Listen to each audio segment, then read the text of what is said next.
All right. Good afternoon, everyone. My name is McCain Vogel. I'm the assistant editor at Farm Equipment Magazine. Thanks for joining us today for the webinar titled Farm Equipment Forecasting for 2023 and Beyond, sponsored by Pinion. This webinar will feature Mark Johnson, Pinion Principal, and Brian Holder, Ag Marketing Consulting Manager.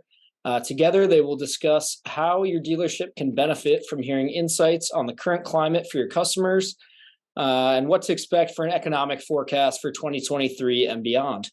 Before they get started with the presentation, I just have a couple of housekeeping items to go over here. So on your screen, you should see a control panel with a Q&A icon. You can submit questions there anytime during the presentation, and then we'll take those questions at the end. We'll leave some time to get to as many as we can. And then we also are recording today's session. So in the event you want to go back and watch it or share it with anyone, that'll become available to you shortly after the conclusion. So without further ado, I'll hand it over to Mark and Brian.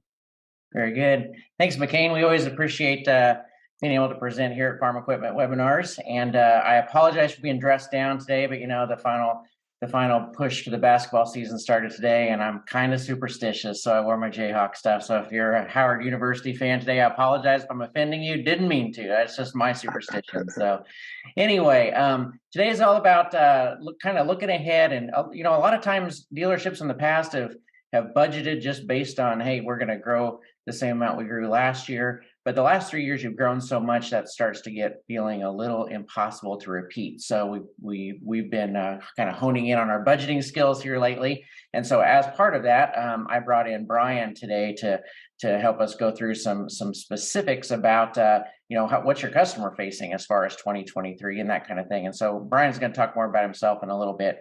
But to begin with, Pinion. What the heck is Pinion? So some of you have been on here since we changed our name. We changed our name last August or so. If you are really old school with us, you knew us as Kennedy & Co. And then we became Keiko Ison about 5 or 6 years ago. And then we got tired of having different last names in our name. And so we went to Pinion, and that's our name that's going to be around for quite a long time.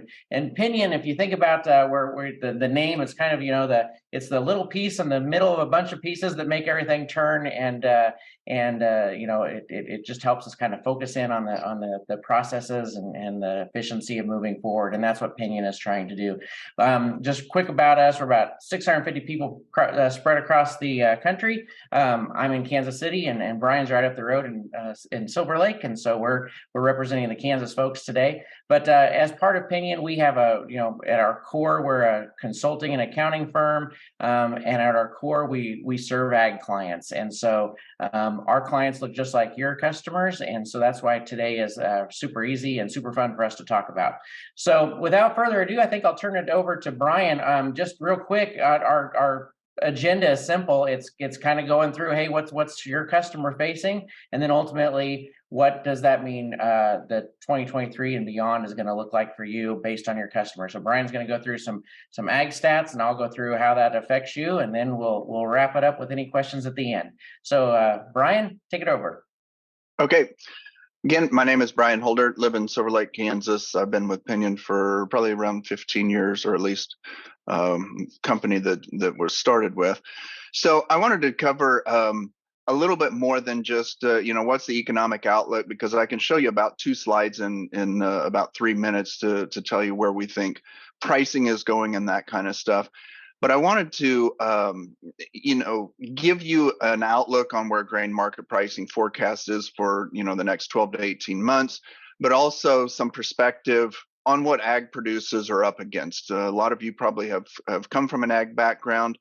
But in the current market environment, it's been changed quite a bit. And I wanted to offer some insights to the challenges that ag producers face, specifically when it comes to marketing commodities. Now, my specialty is in helping ag producers on the marketing side of grain. I know a little bit about production side, but I don't know a lot about it. But we're specialists in the marketing side of grain for producers, because it's a very challenging part of the business for them. So I want to familiarize you with a term that we're discussing with our clients called the everything bubble.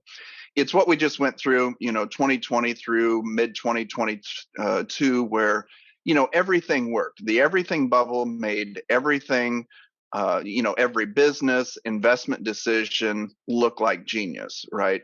Vehicles, land, stock market, real estate, businesses, commodity prices, everything went up. Everything was in a bubble. Everything worked. But clearly, boom, we're on the backside of that now, and now we're on the kind of the everything inflation or everything recession bubble. The reason I want you to focus on this term is because we're so close to where the everything bubble ended that it'll be easy to get compared with what worked the last 2 years, assuming that's going to work going forward. Now that we're outside of that bubble, we're now in an environment where it's likely more specific strategies are going to be needed to take, to forward your business. And that, I think that's a valuable understanding for all businesses in America. But when I talk to ag producers, look, the last 2 years, what we saw the last 2 years, the strategies that we had are going to change this coming year because we're so close to where the everything bubble ended. I don't think everybody has recognized, that we're over it.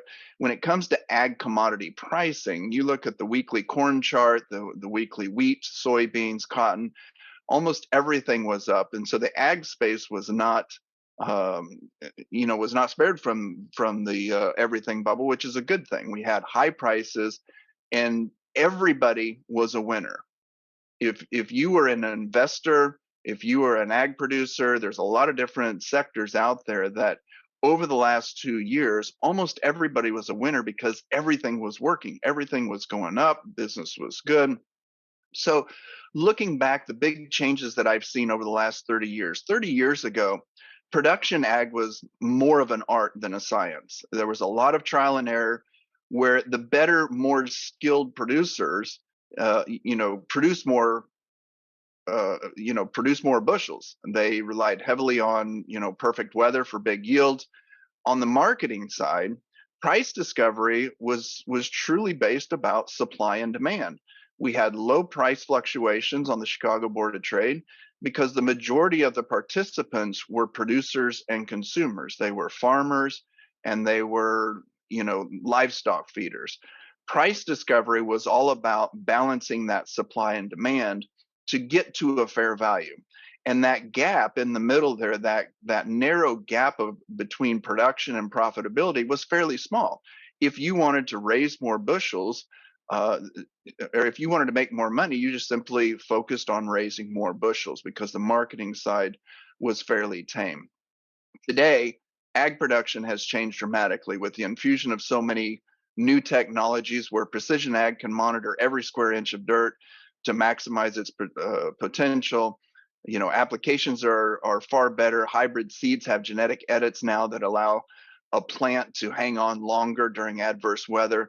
Equipment is bigger and smarter, allowing us to get crops in and out, which allows, we don't need as big of a window to get crops in and out. We can get a crop planted, the whole 50% of the crop we can get planted in 1 week nowadays in the United States. So what we're seeing, a couple of examples, the seed technology. There was a test plot, this farm here belonging to David Hula in Virginia. He broke the record in 2019 for corn yield per acre. 616.2 is the world record currently. Now, what's remarkable about that is just in a matter of 8 years, that doubled from 313 to 616. And he thinks that we can get yields upwards of 800 to 850. Now, obviously, we're not going to be able to get that across the nation. But the bottom line is seed technology continues to get better and better. And today we're digitizing everything in the world. We're putting sensors on anything that moves, tracking the data that comes out of it, and trying to analyze those data streams.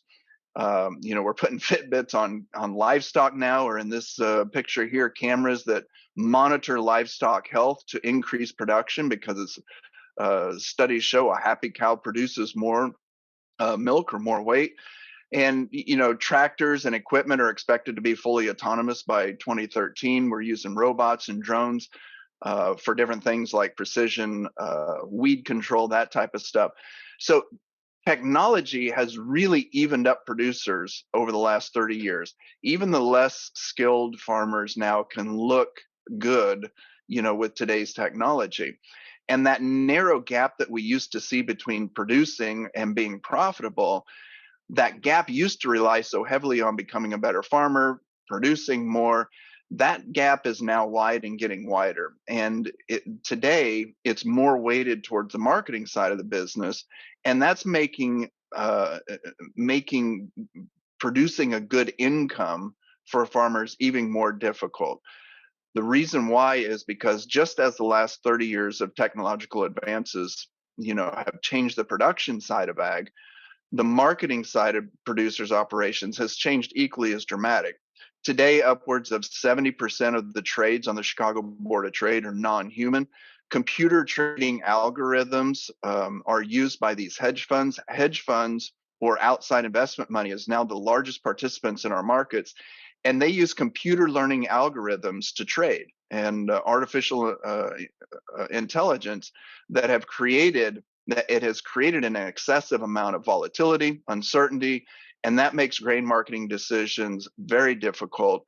All of that leads to a lot of price manipulation, what I call phantom supply and demand. Phantom supply and demand, what I mean by that is the markets are still based on supply and demand, but the phantom supply and demand is that when you get an influx of outside money influenced by it, investors are not investing in commodities because they're trying to balance and find what traditionally was what we call price discovery. What's the fair value for a bushel of corn?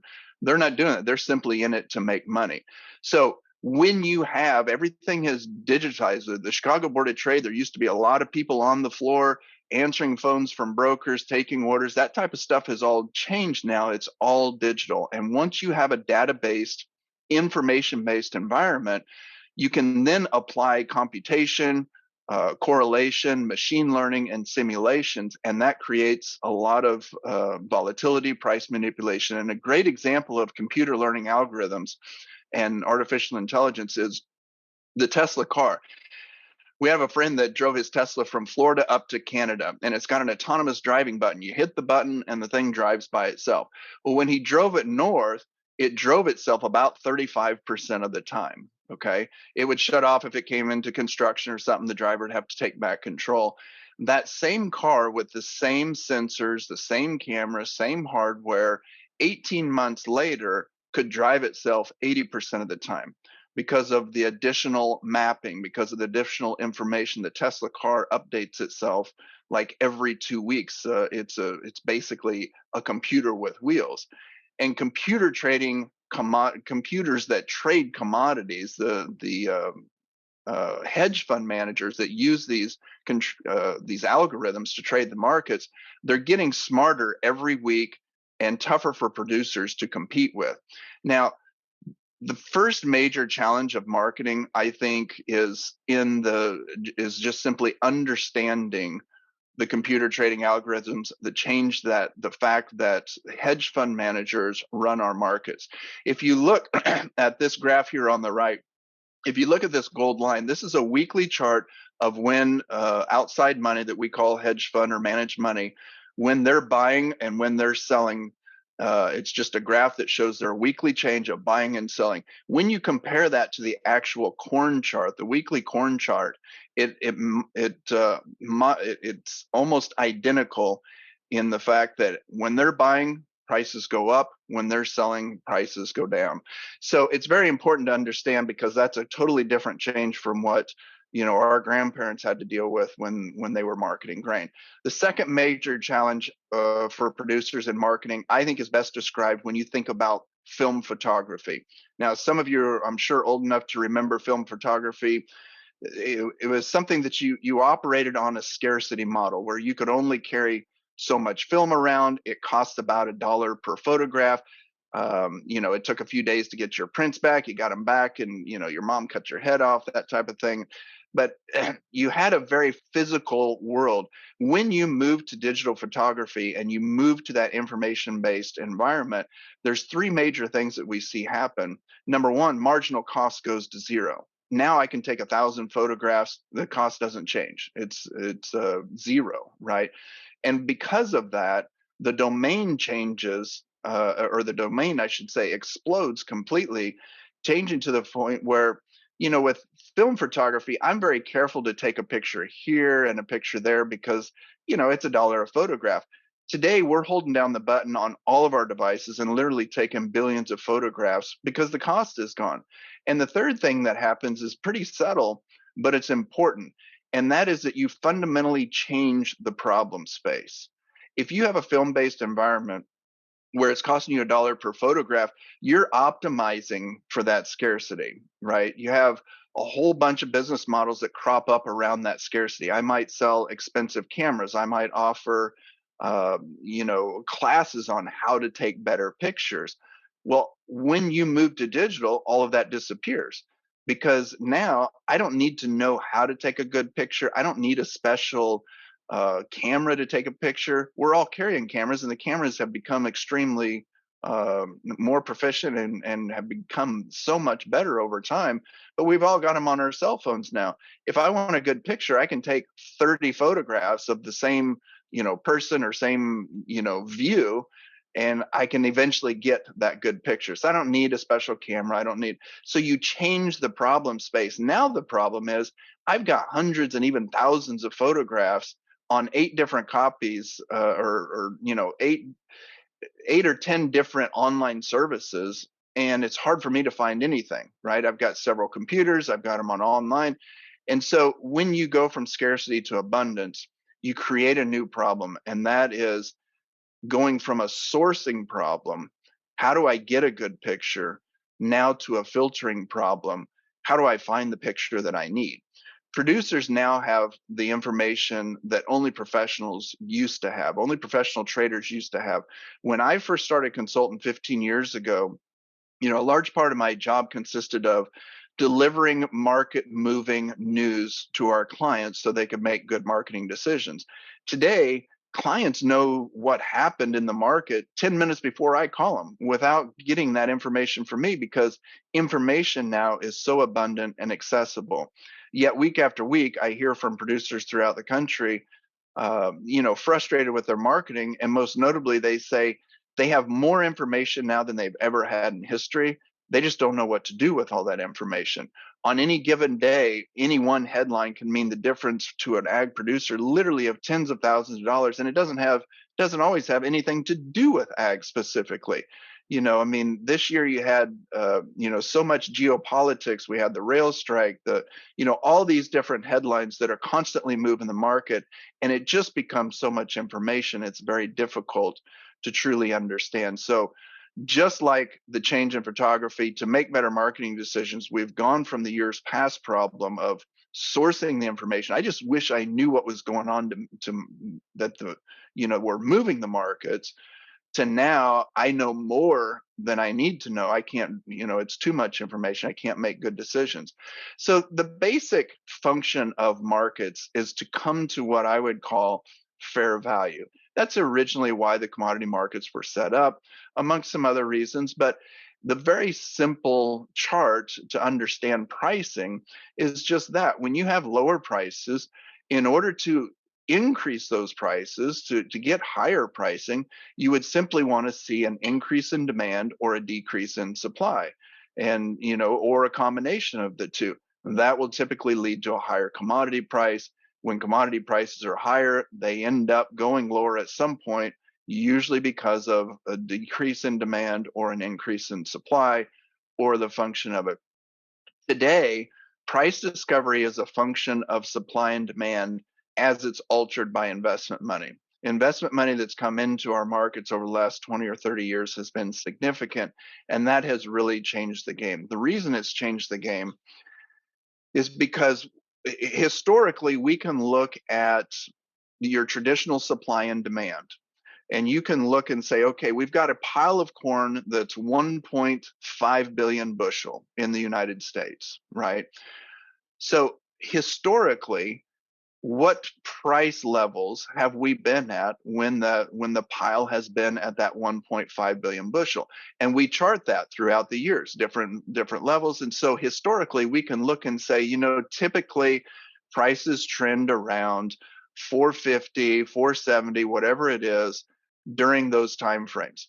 And so we are able to look at quote unquote fair value as when we look at the supply and demand, see what kind of supplies that we have, how fast we're chewing through those supplies, and we can plot that, and we can look at generally without outside investment money, we know about what fair value has been historically and have a good idea of where it's probably going to land this year.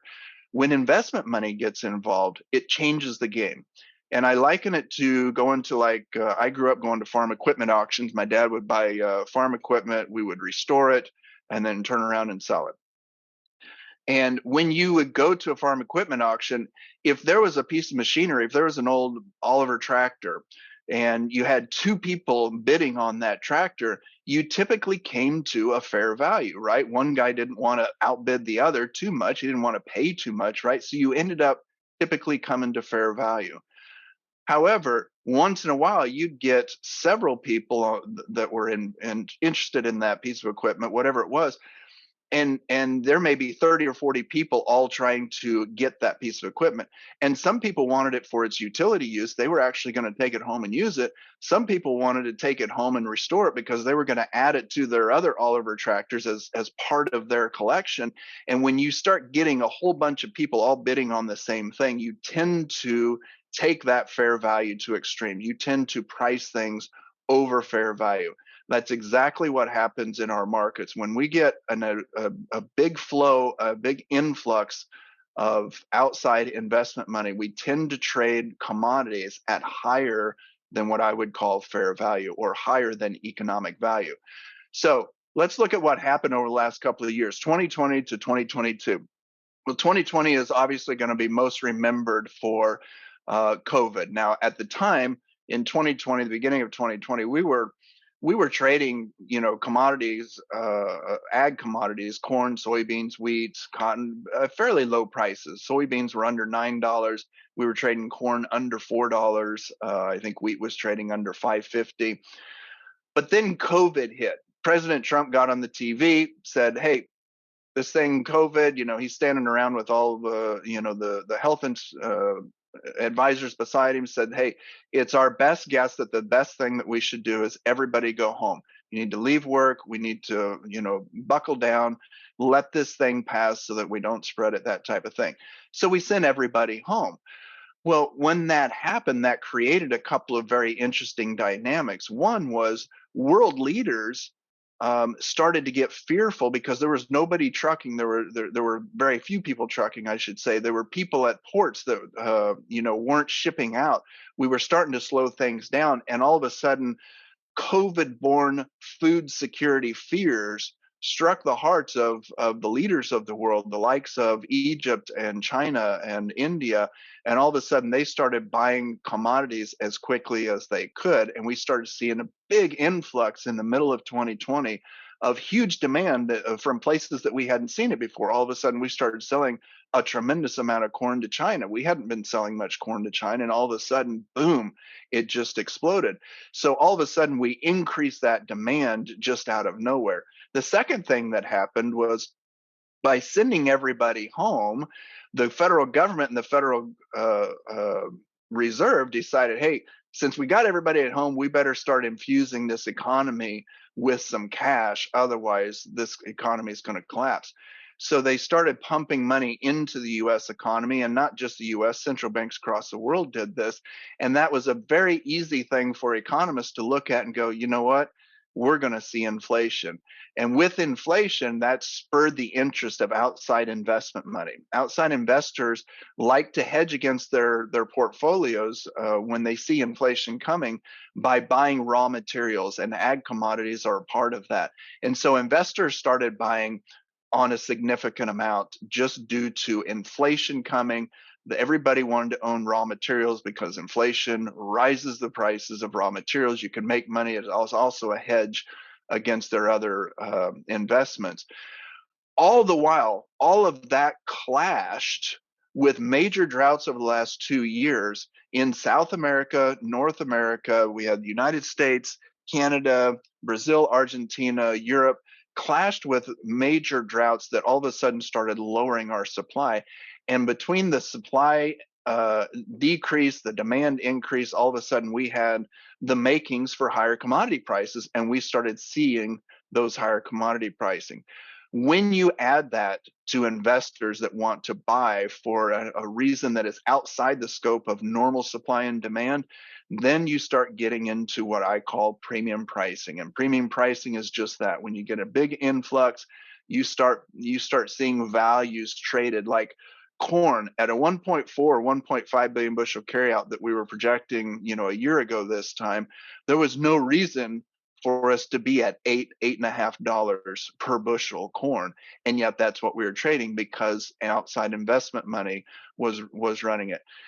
Add on top of that, this ridiculous, all of a sudden out of nowhere, we saw the war in Ukraine. Russia invaded, and that just took the prices to even higher extreme levels. What happens when you get premium pricing? The law of economics in our world, we have a saying that high prices are the cure for high prices. And basically what that means is that when you have high prices for long enough, it creates a couple of things. The first thing is that it creates negative margins for end users. And so end users, in order to make money, they will learn to substitute or cut back. That will eventually and does lead to lower demand. The second thing premium pricing does is that it creates more competition across the world, right? We're going to see more acres going out to corn and soybeans this year and to wheat. We're seeing a record amount of increase in acres going out to corn and soybeans in South America this year. That high price creates competition. More acres eventually leads to higher supply. That combination again leads us back to lower pricing. And that's kind of the path that we've been on during that whole time frame. Now that we're on the backside of the everything bubble, what got investors excited about buying raw materials has now changed. That inflation has now gotten to a point where we're now so concerned about recession that as the Federal Reserve the central bank started raising interest rates, investors started looking at that going, you know what, that's probably not going to be good for demand. It's been a fun ride the last 2 years, but I'm out. And so investors start selling. You combine that with lower supply, lower demand, higher supply.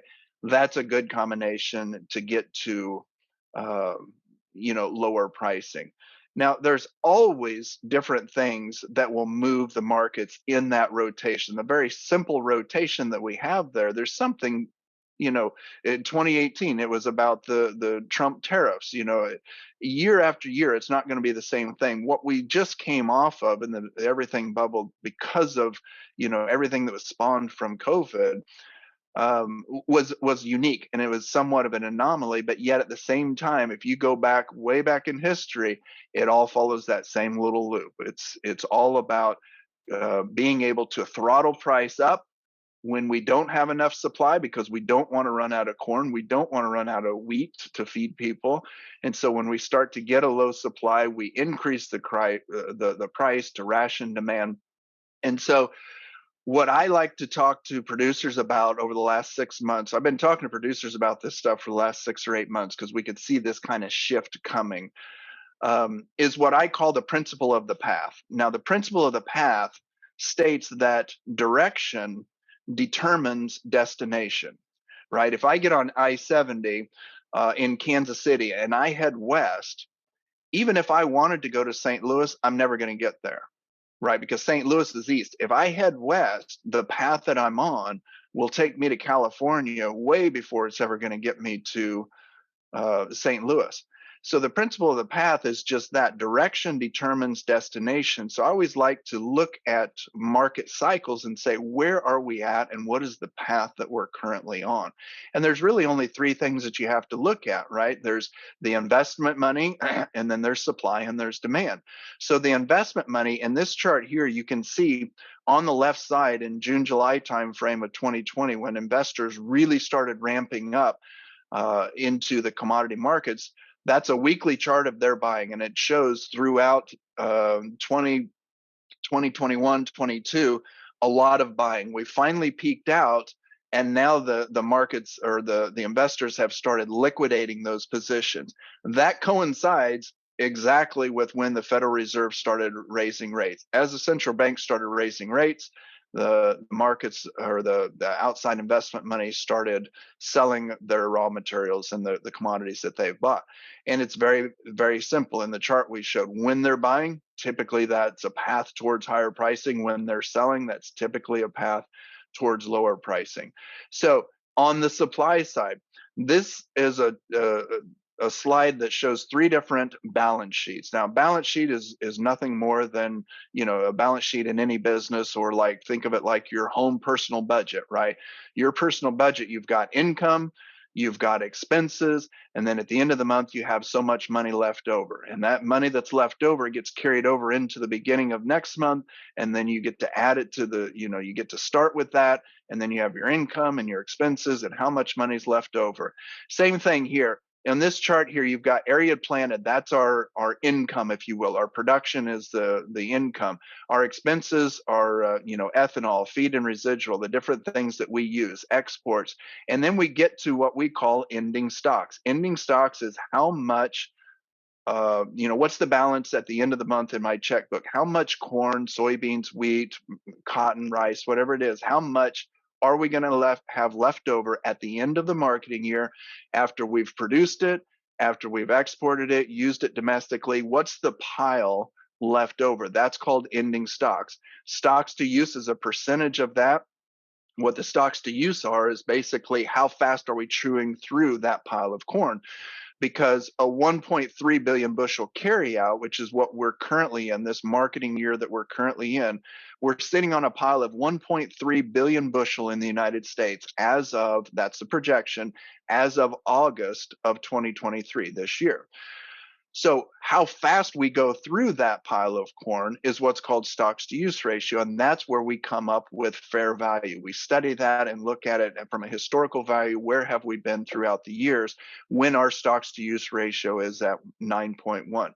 Well, the bottom line is, for supply, the path that we're currently on is to increase the supply. Right? From 1.3 billion bushel this year, we're anticipating this next year's crop with an extra 2 million acres USDA is suggesting right now. If we get trend yields, you're looking at an increase from 1.3 up to a 1.8. Same thing on the soybeans. We're looking at increasing the ending stock. Same thing on the wheat. So the bottom line is we've been in a period of high pricing for the last 2 years. We're now in a position where we're looking, if we have decent weather this summer, on increasing that supply. Okay. And so that kind of gives you an idea of the path that we're on. When you look at the demand side of the equation, the law of economics is, again, high prices cure high prices. When you have high price long enough, you tend to find that demand starts to diminish, right? If you went to the gas station, we've seen some high gas prices recently, right? But $3 or $4 a gallon, $4 or $5 a gallon, we'll complain about that. $5 or $6 a gallon for diesel, we'll complain about that, but it's not really going to stop us. But if you all of a sudden took that to $15 a gallon, you would see some dramatic things change pretty quickly in driving habits. Same thing, high prices of corn, soybeans, and wheat have changed the habits of end users, and we're seeing USDA back in September, which is the beginning of what we call our marketing year. The beginning of the marketing year, USDA was projecting us to export 2.2 billion bushel of corn. The demand has been so poor that each month they basically have been lowering that all the way through our corn exports, because the annual change in global corn consumption is anticipated to continue to go lower in the near term. Again, Longer term, over the next 5 years, corn consumption is anticipated to continue to rise. But the problem is we were at $8, $8.50 cash corn, and ethanol producers were, having a hard time, livestock producers having a hard time making those type of numbers work. So now you've got the second component there where we've decreased demand because of high prices.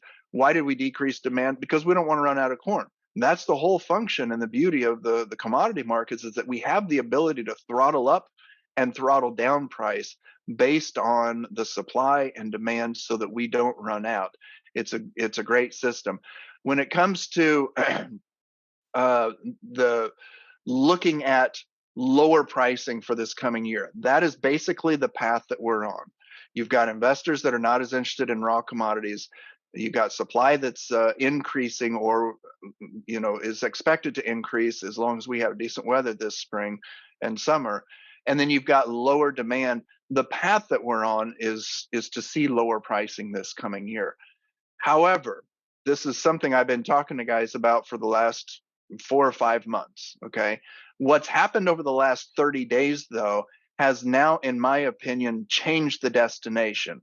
The path is still the same. We're still heading west on I-70, but instead of getting all the way to Denver, we may end up in Lyman, Colorado. Okay, it's not as far as Denver. The bottom line is, what's happened over the last 30 days in Argentina has been a 100-year drought. They have had significant crop losses. These are basically just estimates of their soybean production and their corn production.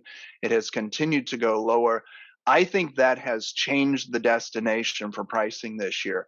I was much more bearish on the markets, even 30, 45 days ago, as far as where I thought pricing would go by the end of this marketing year. I don't think it goes as deep, but nonetheless, I think the path that we're on is still for lower pricing. Now, producers over the last year, 2 years have been faced with higher costs. You can see here the cost per acre of corn, $870 per acre, 591. That's basically, $100 to $200 more per acre than what we saw just 2 years ago. So you can see the current projections right now here for 2023 are slightly lower than last year, but still very high historically. Our input costs are still very much a concern for producers. And so that makes marketing even more important, because there's much less room for error, right? The last 2 years, everybody's a winner. If you can produce corn, prices are going up because we're in the everything bubble. But this year, it's a little different. It's a little more touch and go. Now, the USDA is still projecting us to see to see an increase in revenue. Okay, the revenue here in the blue is the corn revenue, and these are just estimates based off of their input prices and based off of their costs. This is about revenue. Now, pricing may be lower, but revenue can still be good or higher, right? If you take 200 bushel to the acre of corn at 500 or at $5.50 a bushel, that's $1,100 per acre, right? Well, if you don't have as good a production, like maybe this last year where you only had 170 bushel per acre, and yet prices are trading at $650 a bushel, that basically equals the same $1,100.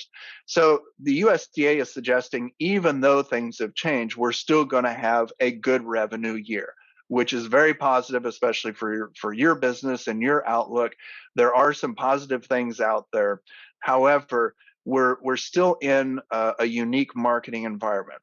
Over the last 15 years, what I have seen are 3 basic marketing environments. Okay, the first is what I would call a low supply environment. That's when supplies are low, like what we've seen over the last couple of years, and the goal in marketing in those years is to maximize profit, right?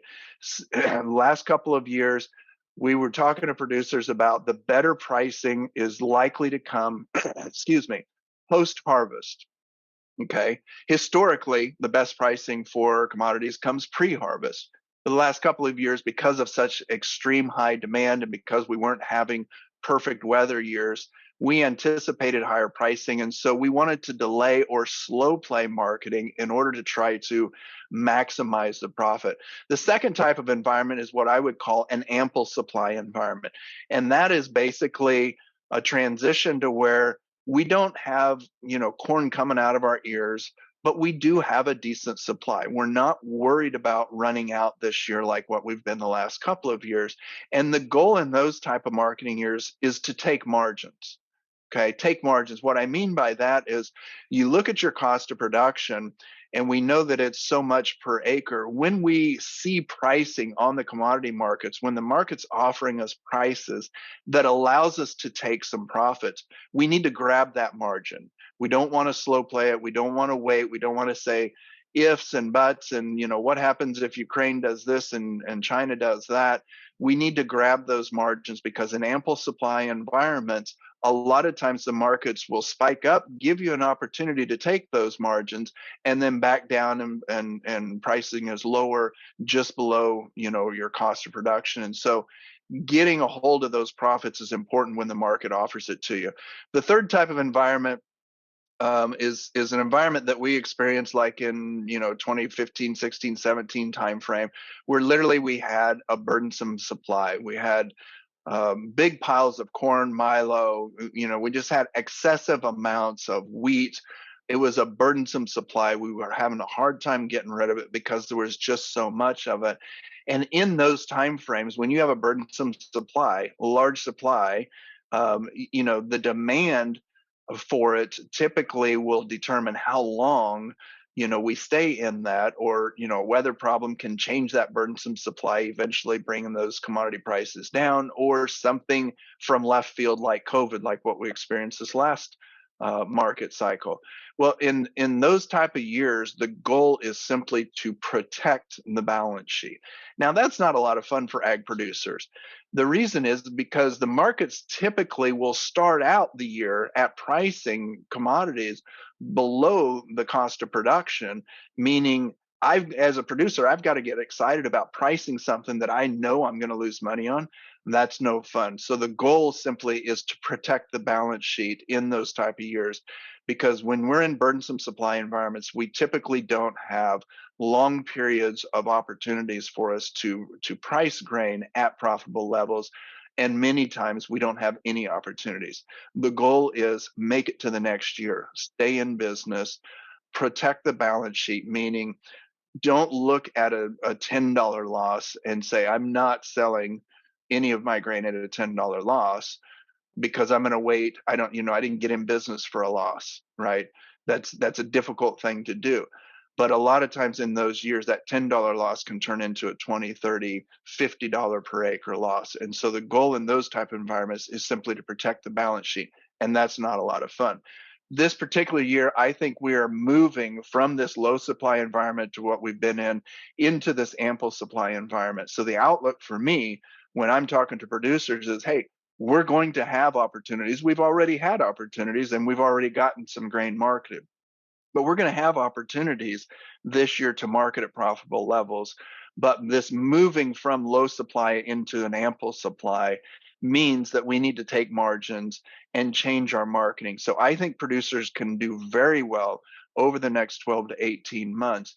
But so much of it is going to come down to their understanding of this transition and whether or not they're, willing to take those margins, as opposed to the last couple of years where the everything bubble, just, don't do anything. Everybody's a winner. Going forward, I think there will be clear winners and losers, in the next 12 to 18 months. So the outlook is pretty positive, but that's all I have for you. If you have any questions, we'll answer those in a few minutes, and I'm going to turn it back over to Mark.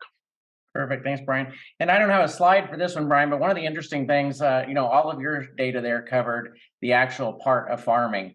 One of the things that's not built into that is the government payment section of that. And so we're heading into a farm program payment or farm program cycle this year. They're arguing about it now. I actually have sat in on a listening tour for my congressperson the other day. She's one of the 18 brand new people that have never talked about a farm bill before, and so she's trying to understand farming to do a farm bill this year. And so that in and of itself is scary. When you compound that onto the everything bubble was great, and it was a good thing that it happened because during that time the government payment part of that cycled way down. So you back up to like 2019.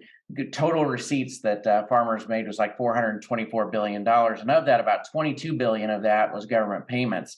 That spiked in 2020 because of the government money and the government intervention that Brian mentioned. We got up to like $440 billion that year. And of that, 46 billion of that was government payments. And so, all of a sudden that switches everything, made us feel cash receipt heavy and all that kind of stuff. Well, cash receipts continue to go up, but in 2021, half that government payments went away, and in 2022, half those government payments went away again, such that in 2022, we went from, remember I said in 2019, we were like 425 billion. In 2022, we were at $593 billion in total cash receipts from the farmer, but only 13 billion of that was from government payments. So all of that came on the farmer actually marketing it, producing a crop and marketing a crop, to Brian's point earlier. And in 2023, that 13 billion is expected to go under 10 billion for the first time in forever. And so that's part of the reason the farm program the farm bill, I should say, is going to attract a lot of attention this year. And probably some bad press is going to go into that about corporate bailouts and all that kind of stuff, because the farmers have been having good cash receipts, but good news sometimes turns into not so good news. And that's luckily Brian said we're still looking for good news. One thing I wanted to back up for a little bit on here and show you why do we care about corn prices and stuff like that so much. Well, this is a graph. You guys know supply and demand of your own very well, and you can remember 2013, 14 were great years, and 2015, 16, 17 were not. And you can see these are our dealers. A mapping of just some overall data about what our dealers did as far as gross sales went, and look at that compared to corn prices. It's no mystery of where your sales came from and why they dip and why they went up, and because the corn prices are on the bottom, laid out on the same time frame as you. You all thought it was your fault up above. You had too many combines, you had to get rid of them, and so the market went to heck, and you lost 65% of your revenue. Well, it turns out that it was because we had too many combines, but we also had too much corn and that kind of thing. And so you can see that. Before you think that's too much of it, though, I also overlaid on here new housing starts. It seems like everything moves with corn. Evidently, we're the United States of corn producers, I think, because everything moves with corn. New housing does it as well, and you can see the graph is very much lined up with how we sold tractors and kind of combines in those years. The good news is corn prices, if they continue to at least stay where they're at, we shouldn't see any dip in that. I often talk to my dealers about all the data Brian just went through with actual prices and stuff like that. That's actual data, and that's real stuff that affects a farmer. But a lot of times, farmer makes decisions not necessarily based on his checkbook, but based on what's in his head.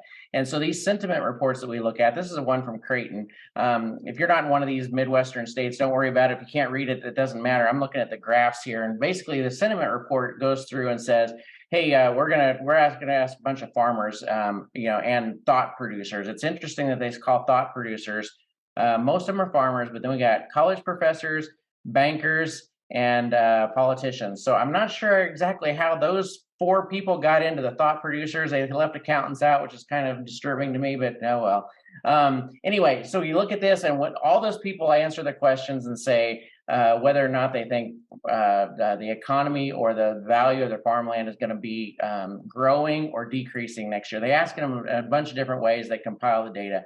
We're looking at this static line at 50 and saying when it's above 50, then we're going to see growth in the next 12 months. When it's below 50, we're going to see a pullback in the economy. And so we look at both farmland and economy, and you can see farmland pricing in that middle graph on the bottom, it's always above 50. We haven't had any issue with that, partially because there's not a big supply issue, right, on farmland. They're not making any more farmland, as your grandpa used to tell you. So the farmland pricing seems to have been held steady. It ebbs and flows a little bit as cash receipts go up and people renegotiate leases, stuff like that. But For the most part, farmland has stayed very growth oriented. You can see there on the bottom right, though, that general farm economy, that did for most of the year, we were below 50, which meant we were looking at thinking that the farmer was telling us, hey, things are bad. The farming isn't as easy as it was last year, and farming next year isn't going to be as easy as it was this year. And so we're looking at pulling back.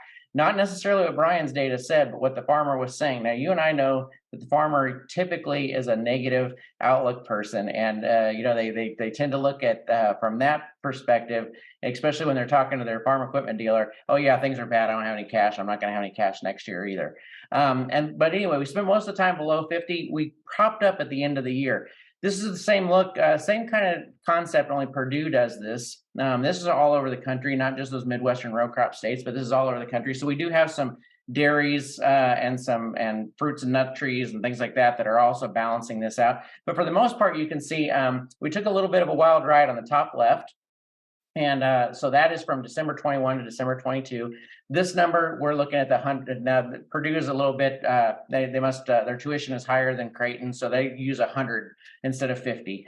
So when it's over 100, then we're looking at growth, and when it's under 100, we're looking at retraction. You can see there that from all of this year, except for May and June, when the inflation and when the interest rates went up and the inflation numbers were announced at 13%, that's the only time that those numbers went below 100.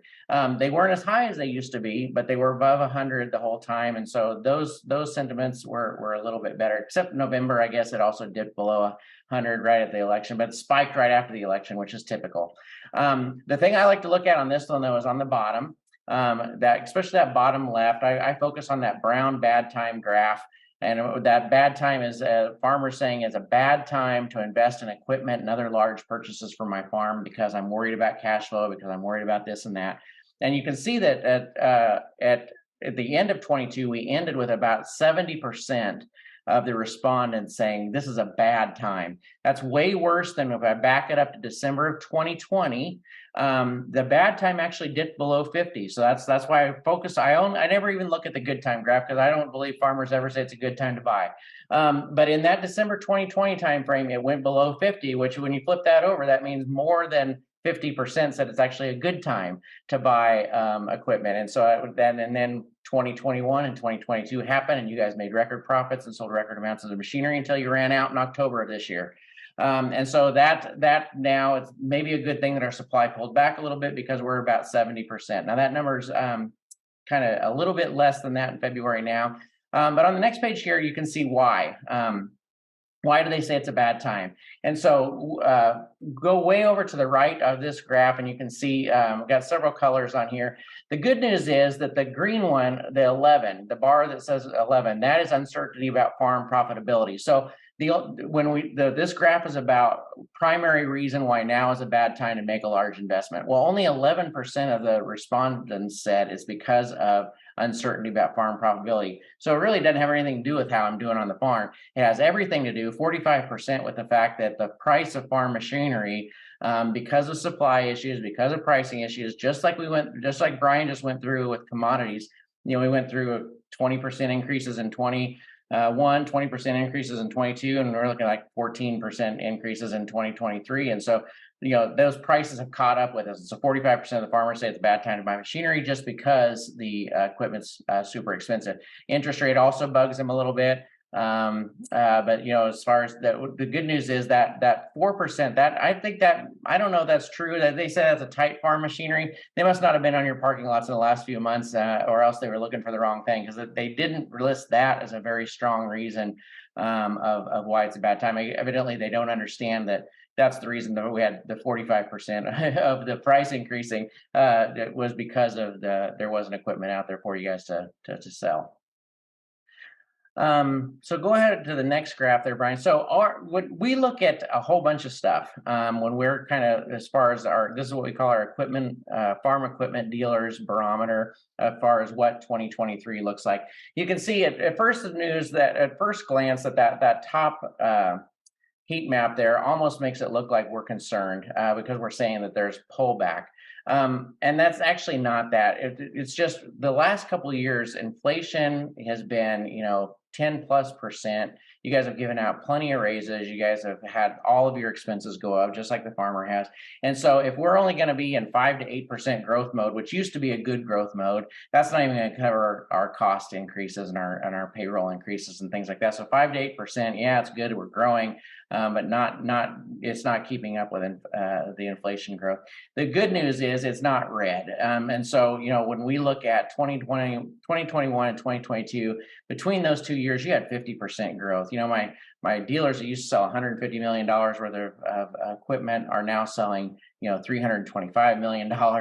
And so that's just gone way up. My $500 million dealers are in the $500 million dealers are in the $800 million range. And so everything has gone up. This is not saying we're going backwards, it's just saying we're going up slightly in that 5 to 6%. You can see below what that's coming from. The ag sector economics, that's not contrary to what Brian says. My ag sector economics, and that one is heavily influenced by what's in the farmer's head versus what's the actuality. Those sentiment reports we just went through, and those sentiment reports still say that it's kind of a bad time. Everything else on the commodity side, it looks good. The general economy is starting to catch up with us from the standpoint of, the interest rate has really killed new housing starts. Disposable income is pulling back because of inflation. Non-automotive durable spending, our dollar is buying a lot less and that kind of thing. And so the general economy is starting to weigh heavily on where we're at.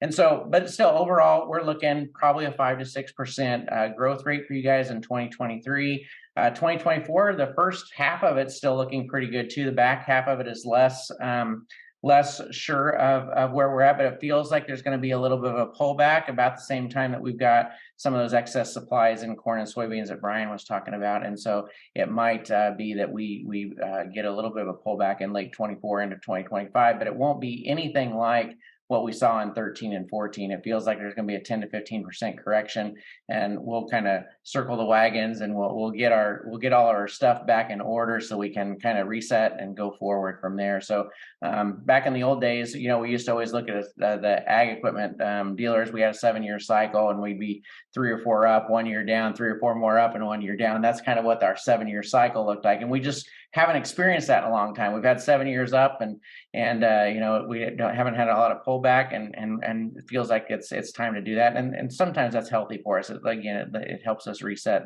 and regenerate and be able to grow and hit that next growth spurt.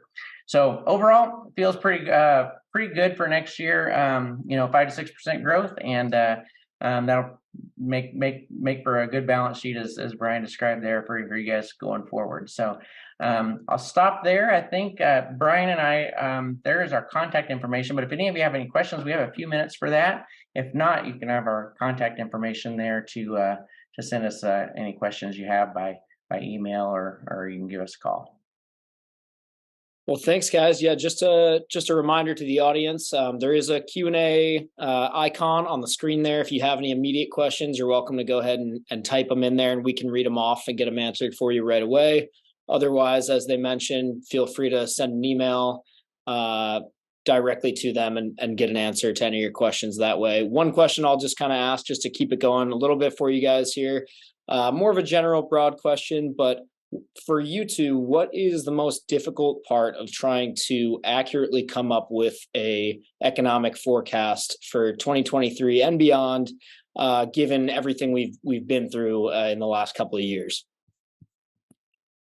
Brian, I'll let you start on the farmer side of it.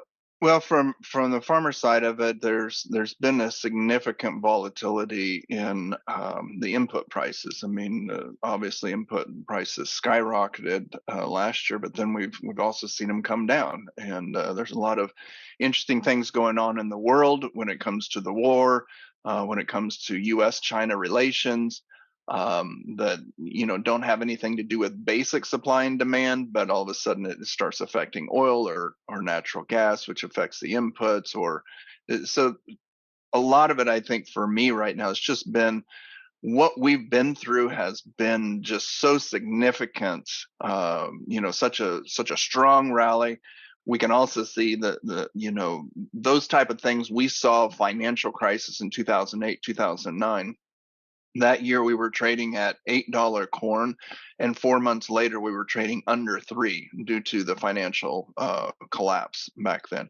So the challenge right now is the volatility and the costs, as well as the chaos that's going on in the general economy. That if we were just looking at what would be more of a normal type of year, wouldn't be that hard to forecast $5 to $6 corn for the rest of the year. But there's a lot of things there that can change that. For the farm equipment dealer, actually, there's never been an easier time to forecast the sale of new equipment, because we know exactly what our dealers are going to be allocated this year, and it's not as much as they wanted, and it's all spoken for. So most of our dealers, as I talk to them, they know exactly what they're going to sell on new equipment side this year, and they wish they could sell more, but they're just not. They don't have the allocation. The thing that makes forecasting the hardest, though, for farm equipment dealers for on our side is sometimes the farm equipment dealer also doesn't do things that make sense just from the economics of selling a tractor. There's market share implications, and there's pleasing the manufacturer and getting further allocations in the future, and making sure you maintain a market share, grow your market share to the point where you're a leader in the market. And sometimes that means you make deals that you wouldn't have otherwise made. I hope that we never see a situation again where our goal is to sell used equipment at a 0% margin or a 1% margin. I hope that we never see those days again, because we haven't seen them in a couple of years, and that's exactly why we've had profit. The last couple of years, we've seen more of a goal of, I'm not going to make less than 3 or 4%, and I'm going to aim for 10 or 12% on my used equipment, and that's it's very correlative to where our net incomes were. So the things that don't make sense economically don't make sense on a forecast either. All right, well, I guess we'll just go ahead and wrap up then. Thanks, Brian and Mark, for presenting, and thanks everyone for being in the audience today. As a reminder, today's presentation and the audio will be made available on Farm Equipment website shortly. And then if you'd like to review that with any of your team or any friends, you're more than welcome to. You'll receive an email within 48 hours of the conclusion with that link. So watch your email for that. And on behalf of Pinion and Farm Equipment Magazine, just want to thank you for joining us today. Please feel free to reach out and let us know what you thought of the live event. And if there's any other topics you'd like to see us cover in future webinars, we're always interested in hearing about that too. So thanks again, everyone, and enjoy the rest of your day.